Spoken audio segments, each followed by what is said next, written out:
नमस्कार दोस्तों, स्वागत है आप सभी साथियों का एक स्मार्ट स्टडी यूट्यूब चैनल पर। साथियों, एसएससी जीडी 2024 का नोटिफिकेशन आउट हो चुका है और इस बार अभी जो है 26,146 पोस्ट पर आपकी वैकेंसी आई है। आगे चल के इंक्रीज होगी वैकेंसी, लेकिन फिलहाल अभी इतनी है। और आपका जो पेपर है साथियों एसएससी जीडी 2024 का, वो फरवरी और मार्च 2024 में लिया जाएगा 100%। ठीक है, क्योंकि एसएससी के एग्जाम में ढील तो होती नहीं है। जिस दिन को बोला जाता है उसी दिन को आपका पेपर होता है। एग्जाम डेट फिक्स नहीं हुआ है, लेकिन फरवरी और मार्च में ही आपका जो है पेपर लिया जाएगा।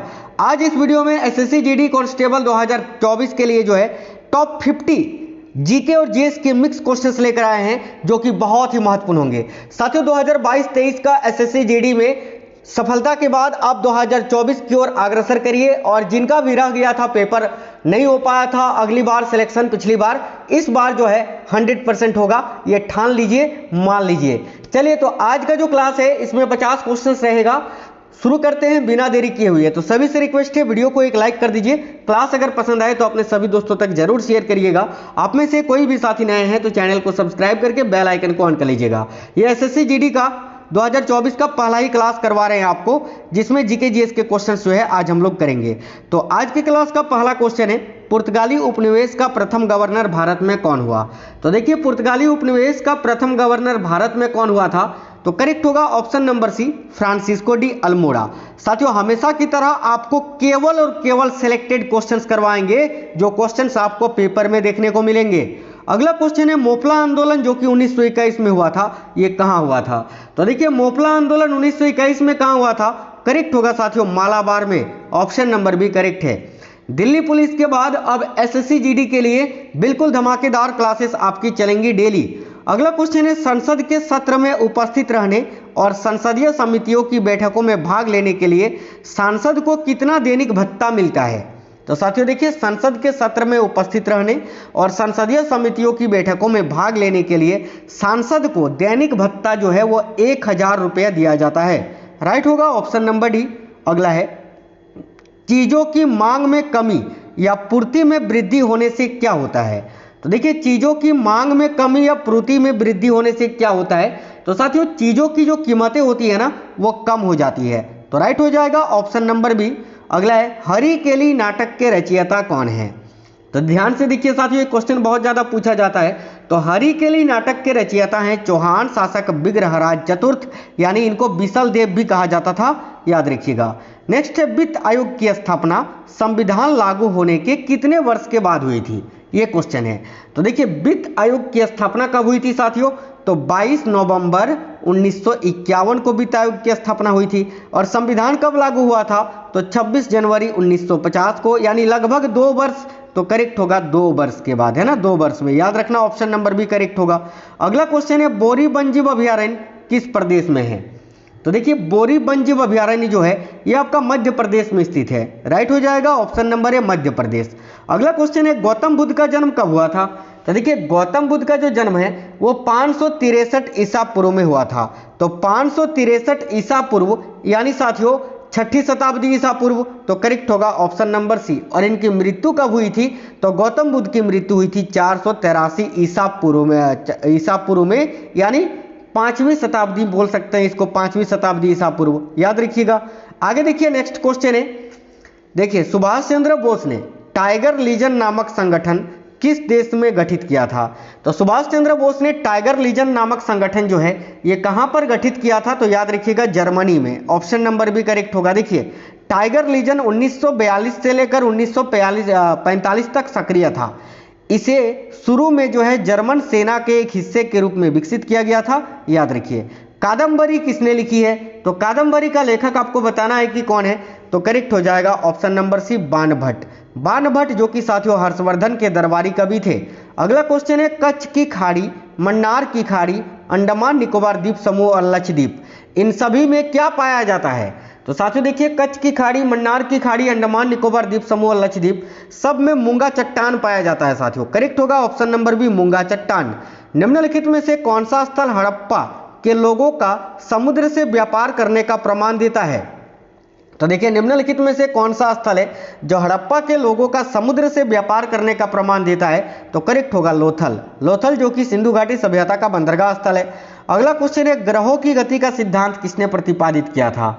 तो देखिए ग्रहों की गति का सिद्धांत केपलर ने दिया था, ऑप्शन नंबर बी करेक्ट होगा। और अगर आपसे पूछे कि सौर मंडल की खोज किसने की थी?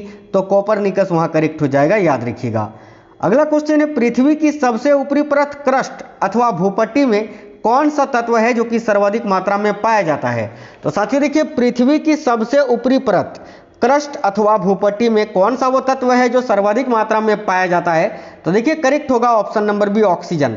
बात करें ऑक्सीजन की तो ये 46.6% पाया जाता है। इसके बाद सिलिकॉन की मात्रा पाई जाती है जो कि 27.7% पाया जाता है। और उसके बाद एल्युमिनियम पाया जाता है आपका 8.1% और आयरन यानी लोहा पाया जाता है 5%, याद रखिएगा। तो ऑक्सीजन करेक्ट होगा ऑप्शन नंबर बी। चलिए अगला क्वेश्चन है, राउत किस प्रदेश के आदिवासी समुदाय का नृत्य है? ये जो राउत नाच है ये किस प्रदेश के आदिवासी समुदाय का एक नृत्य है? तो करेक्ट होगा ऑप्शन नंबर डी छत्तीसगढ़ का। आप बोलोगे सर जम्मू कश्मीर नहीं, जम्मू कश्मीर का जो लोक नृत्य है वो है आपका राउफ, और यहाँ आपसे पूछा है राउत, तो राउत छत्तीसगढ़ और राउफ पूछे तो जम्मू कश्मीर, याद रखिएगा। भारतीय कथाओं के अनुसार धूम्रवर्ण किसका अवतार है?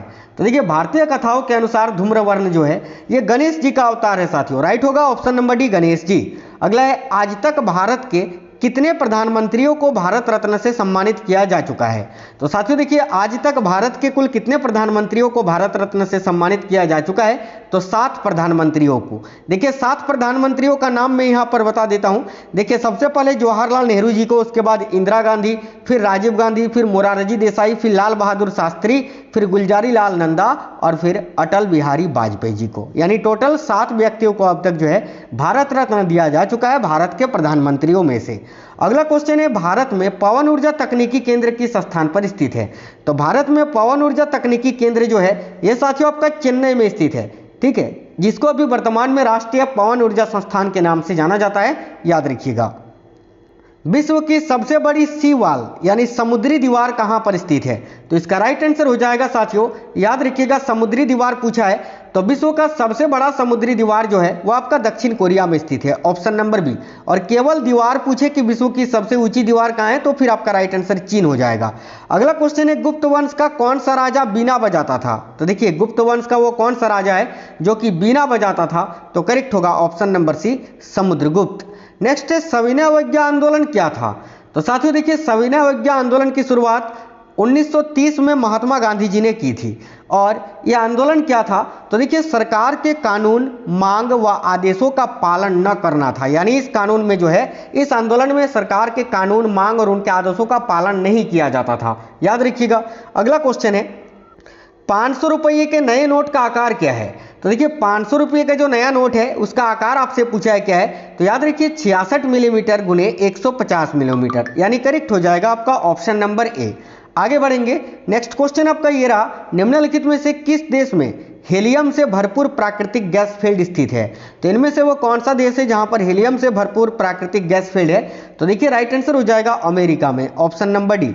नेक्स्ट है, भारत के अटॉर्नी जनरल यानी महान्यायवादी का कार्यकाल कितना होता है? तो देखिए भारत के जो अटॉर्नी जनरल होते हैं जिनका प्रावधान संविधान के अनुच्छेद 76 में किया गया है, अनुच्छेद 76 में, याद रखना, ठीक है, जिनकी नियुक्ति भारत के राष्ट्रपति करते हैं और ये जब तक भारत के राष्ट्रपति चाहे तब तक वो पद पर बने रह सकते हैं। तो ऑप्शन नंबर डी करेक्ट हो जाएगा। आगे बढ़ेंगे, अगला क्वेश्चन है, नील दर्पण पुस्तक के लेखक कौन है? तो साथियों देखिए नील दर्पण पुस्तक के लेखक कौन है? तो याद रखिए दीनबंधु मित्रा, ऑप्शन नंबर सी। अगला, हरियाणा के हिसार में गुजरी महल किसने बनवाया था? तो हरियाणा के हिसार में स्थित गुजरी महल का निर्माण फिरोज शाह तुगलक ने किया था। तो राइट होगा ऑप्शन नंबर ए।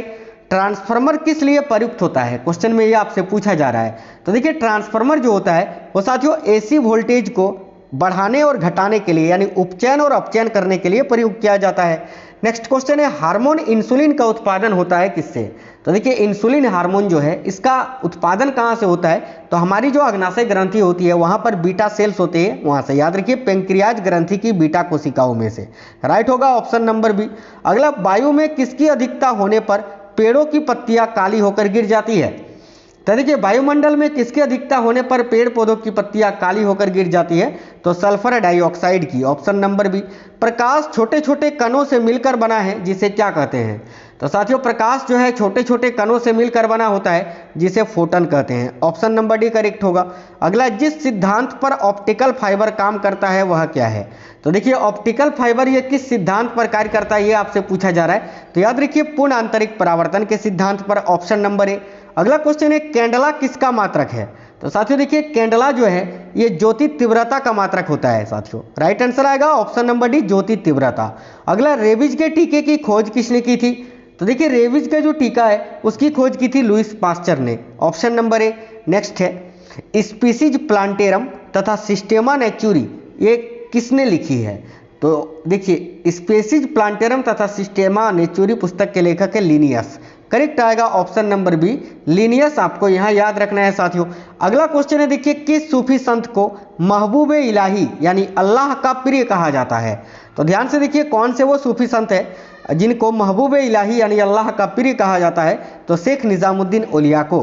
निम्नलिखित में से कौन सा एक साधन है जो केंद्र सरकार के राजस्व का स्रोत नहीं है?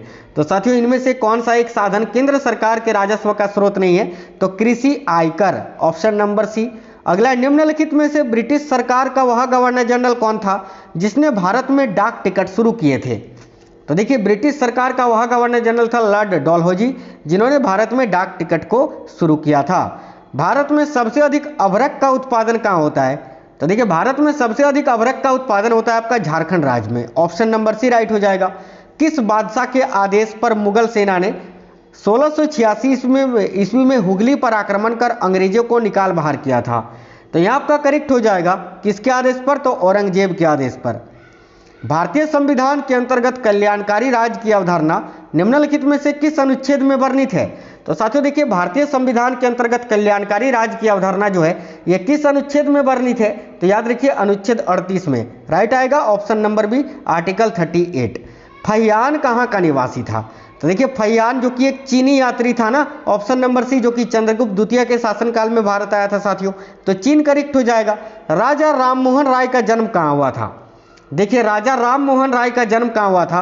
तो याद रखिएगा करेक्ट होगा बर्धमान जिला में, पश्चिम बंगाल के राधानगर के बर्धमान जिला में, तो ऑप्शन नंबर ए करेक्ट होगा। ये क्वेश्चन रिपीटेड है। अगला है, विजयनगर के राजा कृष्णदेव राय ने गोलकुंडा का युद्ध किस राजा के साथ लड़ा था?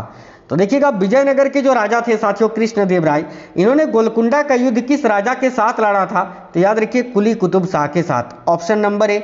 नेक्स्ट है, निम्नलिखित में से वह संवैधानिक दस्तावेज कौन सा है जिसका भारतीय संविधान तैयार करने में गहरा प्रभाव पड़ा था? तो देखिए निम्नलिखित में से वह संवैधानिक दस्तावेज कौन सा है जिसका भारतीय संविधान तैयार करने में गहरा प्रभाव पड़ा था? तो राइट है ऑप्शन नंबर ए, भारत सरकार अधिनियम 1935। अगला है, विश्व में बॉक्साइट संसाधन के मामले में भारत का स्थान कितना है? तो देखिए बॉक्साइट संसाधन के मामले में भारत का 5वां स्थान है, 5th, option number D. Bharat के उपराष्ट्रपति का निर्वाचन कैसे होता है? तो ध्यान से देखिएगा भारत के जो उपराष्ट्रपति होते हैं उनका निर्वाचन संसद के दोनों सदनों तथा विधानसभाओं के द्वारा होता है, तो ऑप्शन नंबर बी करेक्ट है। उपराष्ट्रपति पद का प्रावधान संविधान के आर्टिकल 63 में किया गया है, याद रखिएगा। अगला है, 1857 के विद्रोह में कानपुर में सैनिकों का नेतृत्व किसने किया था? तो साथियों देखिए 1857 के विद्रोह में कानपुर में सैनिकों का नेतृत्व किसने किया था? तो राइट होगा option number B, Tatya Tope ने। नेक्स्ट है, किस सुल्तान ने एक नया मंत्रालय दीवान रियासत जो कि एक वाणिज्य मंत्रालय था इसकी स्थापना की थी? तो राइट आएगा option number A, Alauddin Khilji ने। नेक्स्ट है, मुगल सम्राट अकबर के समय प्रसिद्ध चित्रकार कौन था? तो देखिए मुगल सम्राट अकबर के समय प्रसिद्ध चित्रकार कौन था? तो यहाँ आपका राइट होगा ऑप्शन नंबर बी, दसवंत। याद रखिएगा साथियों, दसवंत है ना, बहुत ही अच्छा क्वेश्चन है, आप लोग सभी साथी इसको याद रखिएगा। तो साथियों आज एसएससी जीडी एग्जाम 2024 के लिए पहला क्लास था जिसमें जीके जीएस के 50 क्वेश्चन आपको करवाएं, एक्सपेक्टेड क्वेश्चन। तो आपको क्लास कैसा लगा है कमेंट बॉक्स में बताइएगा। और एसएससी जीडी के लिए लाइव क्लास शुरू करें, कब से शुरू करें आप लोग कमेंट बॉक्स में बताना। अगर आप लोगों को लाइव क्लास में पढ़ना है तो फिर लाइव क्लास जो है वो शुरू करें या नहीं, अभी आप लोग कमेंट बॉक्स में बता दीजिएगा, ठीक है। तो वीडियो को एक लाइक और शेयर कर देना साथियों, और चैनल को सब्सक्राइब करके बेल आइकन को ऑन कर लीजिएगा। मिलेंगे आपसे नेक्स्ट वीडियो में, तब तक स्वस्थ रहें। जय हिंद सभी को, वंदे मातरम।